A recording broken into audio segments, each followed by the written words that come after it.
let's get ready as a beautiful bride.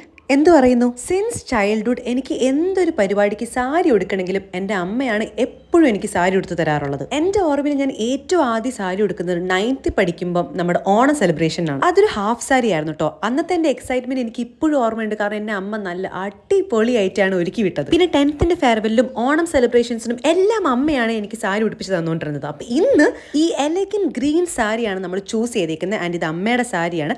അതിന്റെ കൂടെ നമുക്കിനി ഓർണമെന്റ്സിലേക്ക് ഫസ്റ്റ് ഈ ചോക്കർ ടൈപ്പ് ആയിട്ടുള്ള ടെമ്പിൾ ജ്വല്ലറി ഇടും.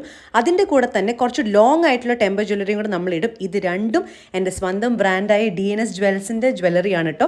ഞാൻ എന്തെങ്കിലും ഓർഡേഴ്സിന് വേണ്ടിയിട്ട് വേറെ കളക്ഷൻസ് നോക്കാൻ വേണ്ടിയിട്ട് ഞാൻ ഇവിടെ താഴെ നമ്പർ ഇട്ടേക്കാം. ഈ ഹാരം ടെമ്പിൾ വർക്ക് വരുന്ന ജ്വല്ലറിയും കമ്മലും കൂടെ ഇട്ടപ്പോഴത്തേക്കും തന്നെ ഒരു ഭംഗിയുള്ള രീതിയിലുള്ളൊരു എൻലൈറ്റ്മെന്റ് ഉണ്ടായിരുന്നു. ഈ ലുക്ക് കുറച്ച് ഹെവി ആയിട്ട് തന്നെയാണ് കേട്ടോ ഞാൻ ഉദ്ദേശിച്ചത്. അതാണ് ഈ ഒരു ഗ്രീൻ സാരിയുടെ കൂടെ തന്നെ ഈ ജ്വല്ലറി ഇട്ടത്. പിന്നെ a pinch of lipstick, കുറച്ച് ബ്ലഷ് ആൻഡ് ഹെയർ ലോങ് ആയിട്ട് കിടക്കുന്നതിങ്ങനെ കണ്ടപ്പോഴത്തേക്കും I loved my look and it's a personal opinion. I loved it. ഇനി ഫോട്ടോ എടുത്ത് ഞാൻ എന്തായാലും ആഘോഷിക്കും ഗൈസ്. അപ്പോൾ ഓർഡേഴ്സിന് വേണ്ടി ഞാൻ നമ്പർ താഴെ കൊടുത്തേക്കാം. To check out.